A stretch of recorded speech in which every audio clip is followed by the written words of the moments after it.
Hello everybody, welcome to the class. I am Dr. Mohan, and we will be actually reading, learning, and discussing, sharing some things, some knowledge about our next chapter, which is metallurgy. तो आप देख रहे हैं कि इसमें लगभग 7 different छोटे छोटे टॉपिक्स है which are going to cover metals, non-metals, ionic compounds और metallurgical जो भी concepts है उसके बारे में. So that will be like physical and chemical properties of metals and non-metals, वो एक करेंगे. उसके बाद में ionic compounds थोड़ा सा इसमें डिटेल में देखेंगे. और at last metallurgy जो बेसिक कंसेप्ट है and different concepts related to metallurgical processes और प्रोसीजर्स, वो भी हम देखेंगे. So the substances around us are in the form of some or the other elements और their compounds. So in the beginning, elements were classified in accordance with their chemical and physical properties into the types of metals, non-metals and metalloids, and these are in use even today. So जो metals और non-metals थे और metalloids थे, उनकी chemical और physical property होने की वजह से उनको वैसा क्लासिफाई किया गया था कि जितने भी सब्सटेंसेस है सराउंडिंग में, उनमें कुछ कॉमन सिमिलैरिटीज़ रहती है, उनकी कुछ प्रॉपर्टीज़ रहती है. कभी कभी फिज़िकल प्रॉपर्टीज़ कॉमन होती है और कभी कभी किसी दूसरे सब्सटेंस के साथ में जो वो रिएक्शंस करते हैं तो वो भी कभी कभी कॉमन होती है. So that's why they are classified as like metals. जो सारे मेटल्स जो है उनकी कुछ न कुछ कॉमन फिजिकल प्रॉपर्टी हम देखने वाले हैं. वैसे ही नॉन मेटल्स, उनकी भी कुछ फिजिकल प्रॉपर्टीज़ कॉमन रहेगी और वैसे ही दोनों की फिजिकल प्रॉपर्टीज़ एक दूसरे से डिफरेंट होगी. लाइक मेटल्स की physical property surely non metal के फिजिकल प्रॉपर्टीज से अलग ही होगी. That's why they are classified.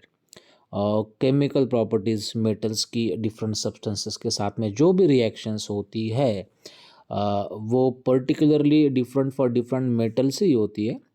वो हम अलग अलग मेटल्स की जब कुछ स्टडी करेंगे वो उसमें हम देखने वाले हैं. But still some common reactions are there, chemical भी. ठीक है. So let's say what are the physical properties of metals and non metals. So this is going to be our first part. So metals exist mainly in the solid state, and the metals namely mercury, gallium exist in liquid state at room temperature. तो सारे metals जो होते हैं वो physically अब जब हमें देखते हैं तो वो सॉलिड ही रहते हैं, लेकिन यू कैन टच देम. आप जब उसे टच करोगे तो आपको समझ में आएगा कि इट्स लाइक सॉलिड है. और उसको एक्सेप्शन है दो मेटल्स का, जो है mercury and gallium, which are not in a solid state. वो लिक्विड स्टेट पे रहते हैं एट अ रूम टेम्परेचर. ठीक है. उसके बाद में metals possesses luster and the metallic luster goes on decreasing due to the exposure to the atmospheric oxygen and moisture and also in the presence of some reactive gases. इसका मतलब क्या है कि मेटल्स जो सॉलिड है उनको एक type का लश्यर होता है, शाइनिंग होती है. ठीक है. बट वो लश्यर जो होता है, जो शाइनिंग होती है उनकी, जो सरफेस पर रहती है, वो धीरे धीरे कम होती जाती है. कब? जब वो ऑक्सीजन के कांटेक्ट में आते हैं, मॉइस्चर के कांटेक्ट में आते हैं, और एट सम प्लेसेस कुछ रिएक्टिव गैसेस रहती है, उनके कांटेक्ट में आके उनका लश्यर, उनकी शाइनिंग धीरे धीरे कम होती जाती है. सो फिजिकल प्रॉपर्टी में first point is they are solid, state उनकी सॉलिड है. दे हैव लश्यर, शाइनिंग रहती है उनकी. बट इट्स लाइक चेंजेबल, वो चेंज होती है. ठीक है. So we all know that metals have properties namely ductility and malleability. तो इसके बारे में देखते हैं कि ये क्या चीज़ है, डक्टिलिटी क्या है और मैलिएबिलिटी क्या है. और दोनों मेटल्स में ही होती है, नॉन मेटल्स में ये प्रॉपर्टी नहीं होती। तो similarly all the metals are good conductors of heat and electricity.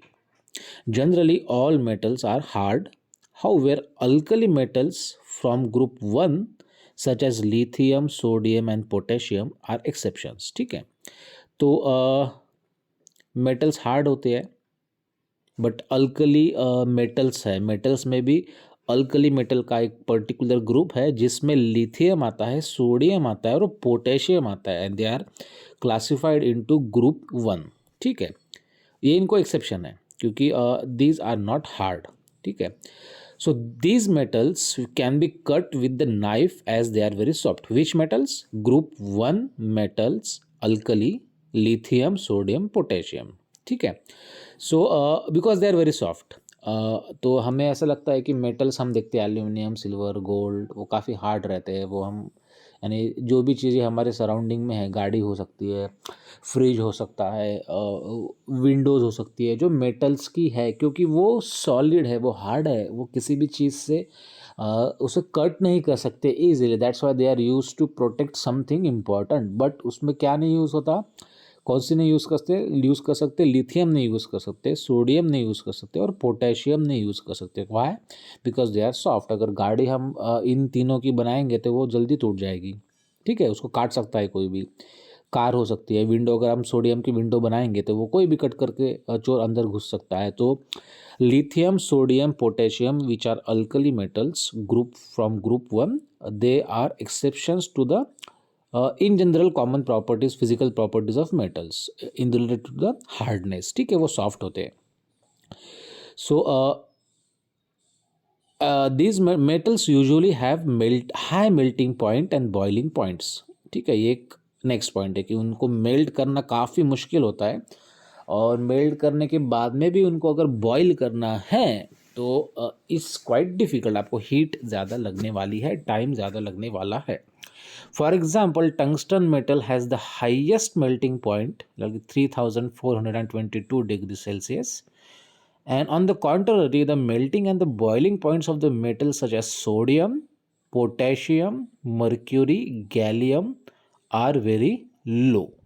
ठीक है, तो वो हार्ड है फिजिकल प्रॉपर्टीज में। सेकंड, उनको लश्यर है which keeps on decreasing. Third is उनका मेल्टिंग पॉइंट और boiling point is quite high compare to the non metals. ठीक है, और उसके बाद में है कि a sound is produced when certain metals are struck, this is called as sonority, and these metals are known as sonorous metals. So last वाली property क्या है कि कुछ कुछ मेटल्स हार्ड होने की वजह से उनको अगर हिट किया जाए, उनको टच किया जाए कभी कभी, या उनकी कुछ मूवमेंट हुई किसी दूसरे चीज़ से, तो उसमें से एक साउंड निकलती है, एंड दैट्स वाई वो काफ़ी म्यूज़िकल इंस्ट्रूमेंट्स में भी काम आते हैं। ठीक है, मेटल्स की जो हार्ड है, इनको लश्यर है, they have a particular property called as sonority, उसकी प्रॉपर्टी होती है मेटल्स की, and it is not present in non metals. ठीक है, तो उसके बाद में हम देखने वाला है कि फिजिकल प्रॉपर्टीज जो है नॉन मेटल्स की। ठीक, तो when properties of non-metals are considered, it is found that some of the non-metals are in the solid state while some are in gaseous state. Exception is the non-metal bromine which exists in the liquid state. Non-metal do not possess luster, but iodine is the exception as its crystals are shiny. And non-metals are not hard। ठीक है, जैसे metals हमने देखा कि वो hard होते हैं, तो नॉन मेटल्स जनरली हार्ड नहीं होते।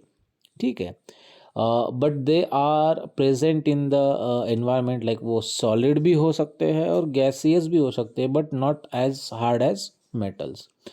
सो ब्रोमीन उसका एक एक्सेप्शन है कि जो लिक्विड स्टेट में है। सो एक non metal bromine which is in the liquid state, एक अच्छा खासा पॉइंट है, you have to just like remember. तो जैसा मेटल्स को लश्यर होता है, शाइनी सरफेस होता है, नॉन मेटल्स को वो नहीं रहता। बट उसका भी एक एक्सेप्शन है कि आयोडीन उसका एक ऐसा सब्सटेंस है कि वो नॉन मेटल होने के बावजूद भी उसके क्रिस्टल जो होते हैं वो शाइनी होते हैं, लश्यरस होते हैं, ठीक है।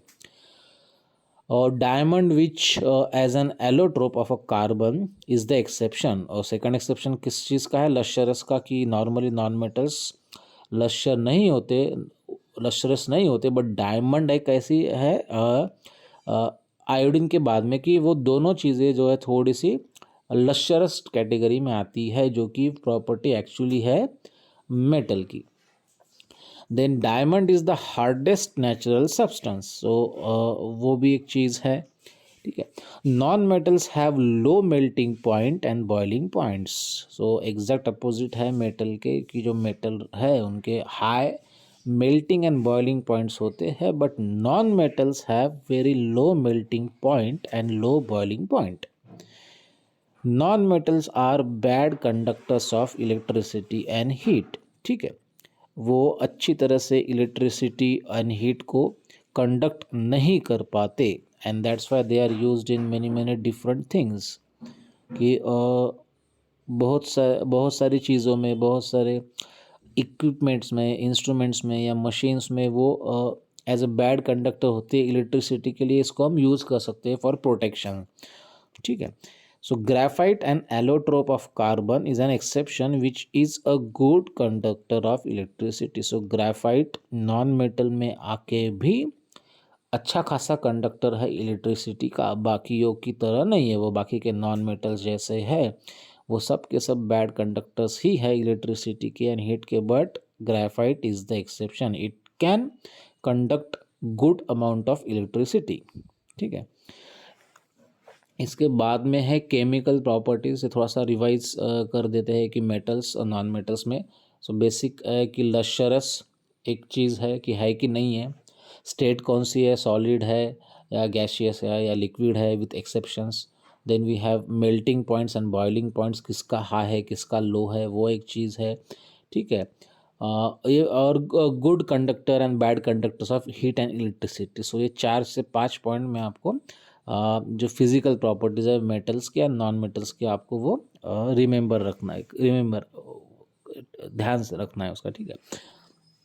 अब moving towards chemical properties, let's start. Like metals are reactive, क्या है वो? रिएक्टिव है। Why just because they lose electron easily and become positively charged ions.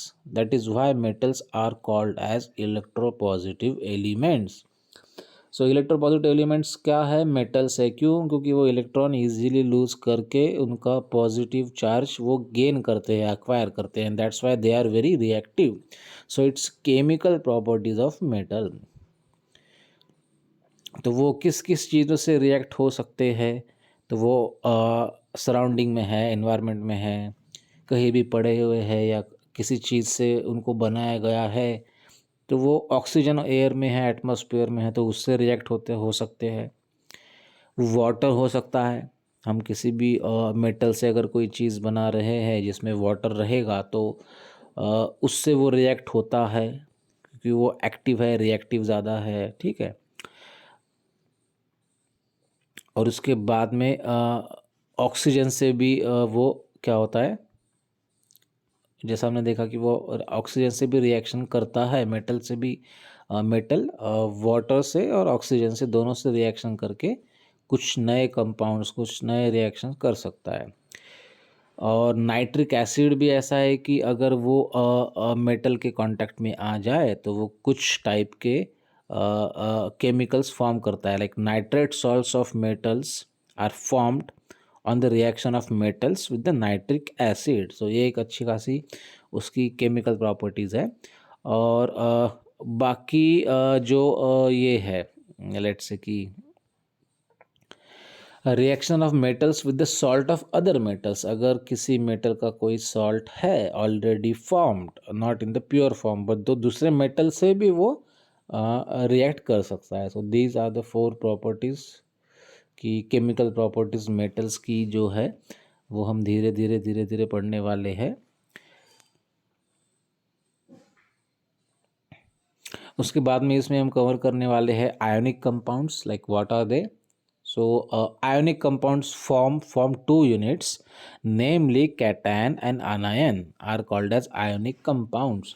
And the cation and the anion being oppositely charged, there is an electrostatic force of attraction between them.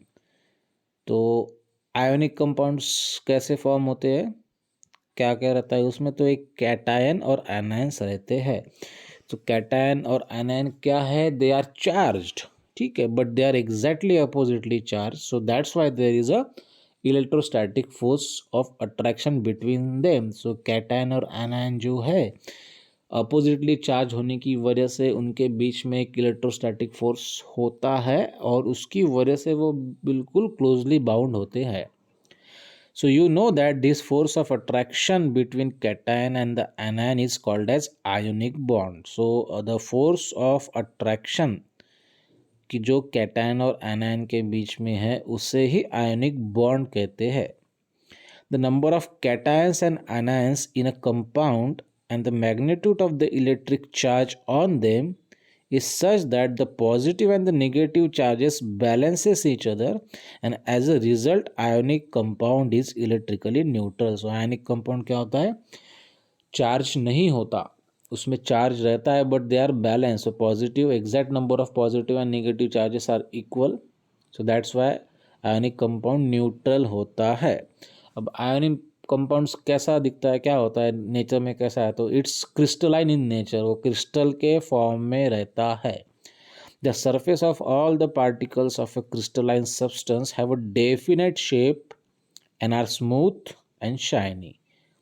तो क्या है, उनका एक definite shape रहता है, तो रहता ही है. We can differentiate different type of crystalline compounds elements depending upon their shape.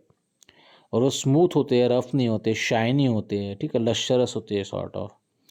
The regular arrangement of ions in the solid ionic compounds is responsible for their crystalline structure nature. तो क्या है ये आयोनिक कंपाउंड्स जो है basic,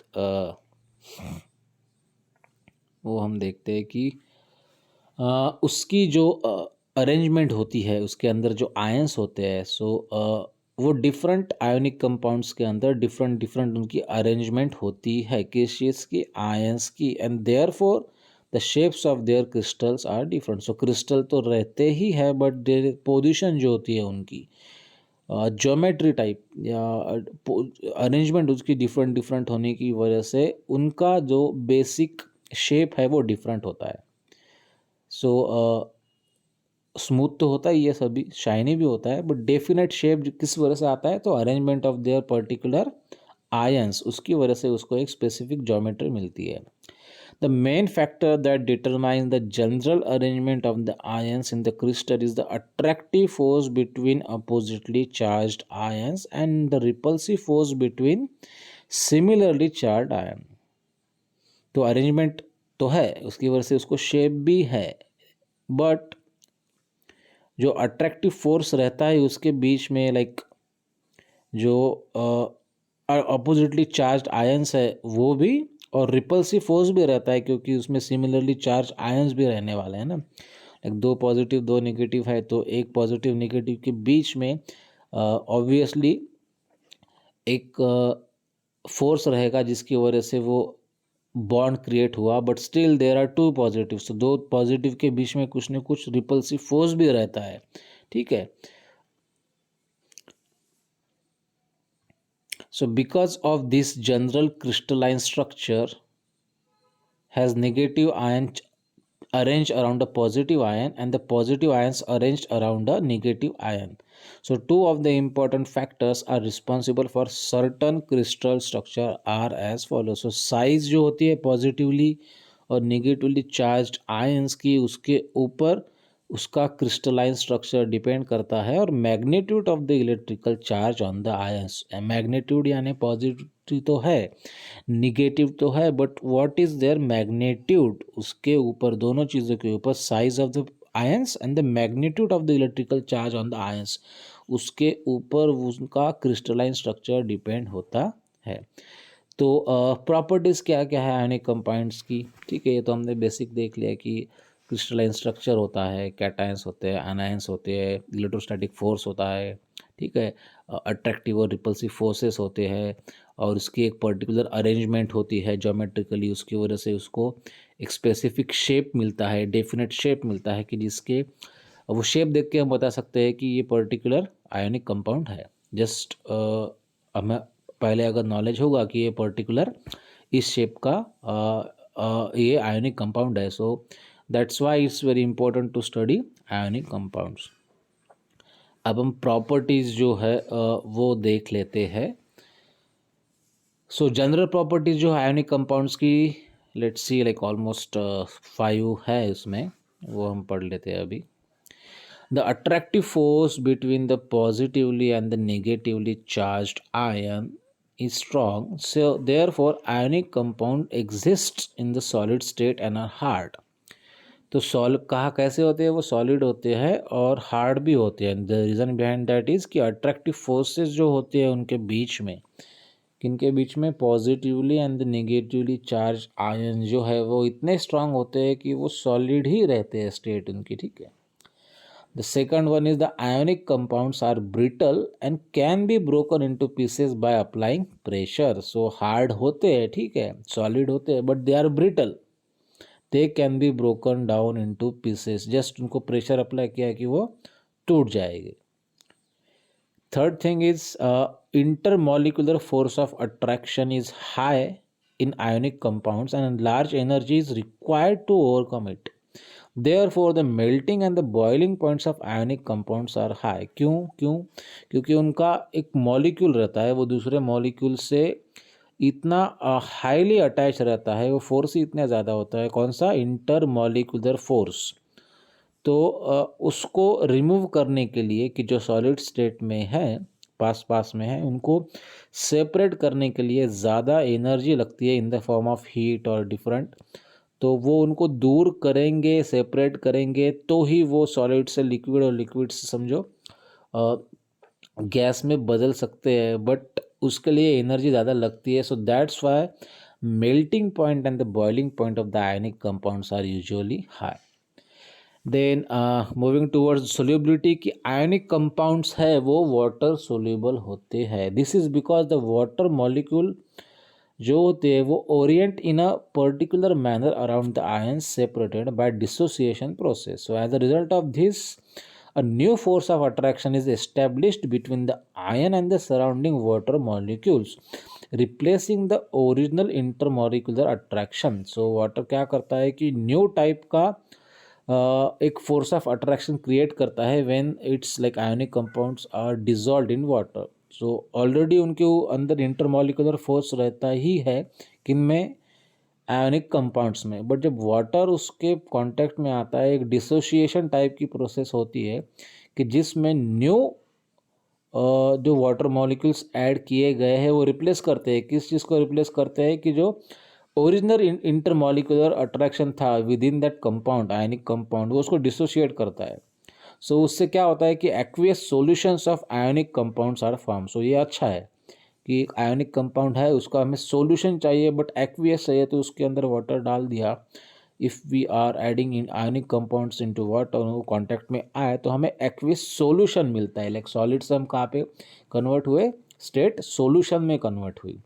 So, ionic compounds are however insoluble in solvents like kerosene and petrol. हाँ, वो kerosene में and petrol में वो सोल्यूबल नहीं हो पाते। केरोसिन क्या कर नहीं सकता, पेट्रोल क्या कर नहीं सकता, कि जो इंटरमॉलिकुलर फोर्स ऑलरेडी है आयनिक कंपाउंड्स में, उनको वो डिसोसिएट नहीं कर सकता। So that's why ionic compounds are insoluble in kerosene and petrol, just because new attractive force cannot be established in this solvents. ठीक है, अब लास्ट वाली जो है, ionic compounds cannot conduct electricity when they are in solid state.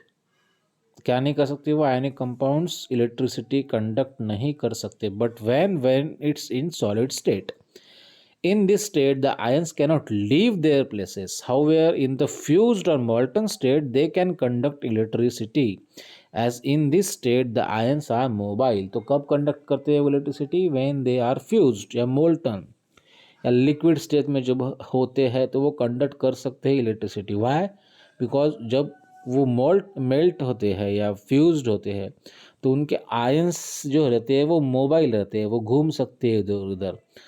ठीक है। The aqueous solutions of ionic compounds conduct electricity as they contain the dissociated ions. वो aqueous solution हमने देखा कि कब फॉर्म होता है? वाटर के साथ में जब वो नया इंटरमॉलिक्यूलर फोर्स क्रिएट करता है, ओरिजिनल वाला डिसॉल्व करके, डिसोशिएट करके, तो वो एक्वियस सॉल्यूशंस भी है आयोनिक कंपाउंड के, वो भी इलेक्ट्रिसिटी कंडक्ट करते हैं।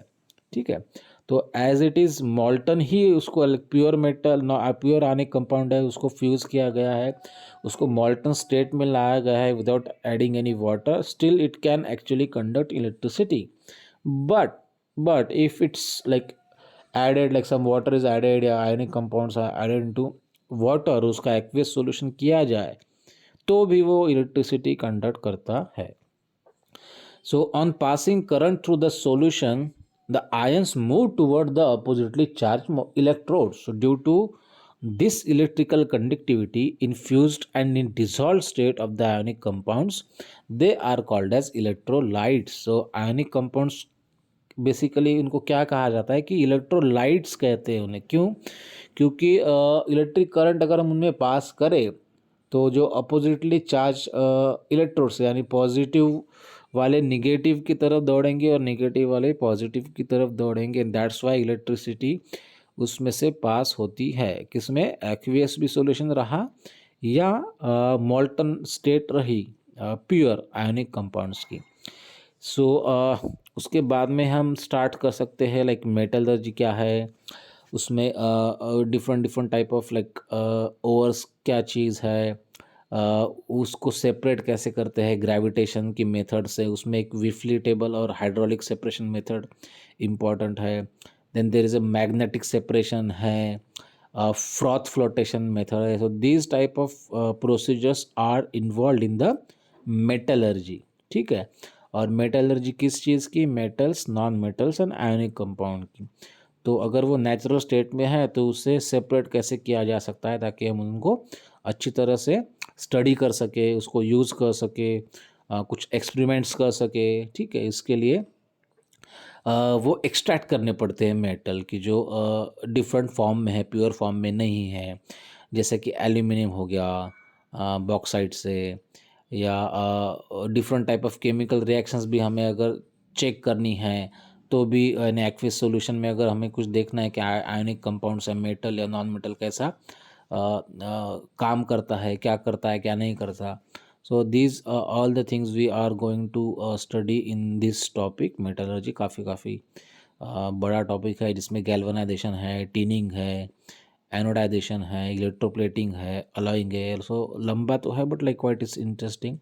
सो आज का लेक्चर ख़त्म करते हैं। ऑलमोस्ट 28 मिनट्स हो गए हैं। So try to read, try to go like line by line आप इससे चैप्टर पढ़ो जितना भी टॉपिक हमने आज कवर किया है। इनिशियली रीड अलाउड करो, थोड़ा सा बड़ी आवाज़ में आप उसको पढ़ सकते हो, so that's you can also listen to yourself. और उसके बाद में कुछ डिफ़िकल्ट या इम्पोर्टेंट आपको चीज़ लगी तो आप पेंसिल से, पेन से, हाईलाइटर से उसे आप क्या कर सकते हो, हाईलाइट कर सकते हो। इन केस आप अगर सेकंड रिवीजन दोगे चैप्टर को, so that will be helpful कि आपको इम्पोर्टेंट क्या चीज़ रिवाइज करनी है, क्या क्या करना है उसमें रिवाइज आपको। इसमें मेटलर्जी के इनिशियल फर्स्ट पार्ट में कि physical properties of metals 4-5, physical properties of non metal वो भी इन्यूमरेट करना है, हाईलाइट करो। उसके बाद में रिएक्शंस है मेटल्स की किन किन चीज़ों से, ऑक्सीजन, वाटर, ठीक है, नाइट्रिक एसिड से, ये भी आप इम्पोर्टेंट टॉपिक है। और उसके बाद में आयोनिक कंपाउंड्स हमने देखा कि उसकी फिजिकल प्रॉपर्टीज़, केमिकल प्रॉपर्टीज़ क्या क्या चीज़ है उसमें। ठीक है। So that is all for today. See you soon. Goodbye. See you in the next lecture.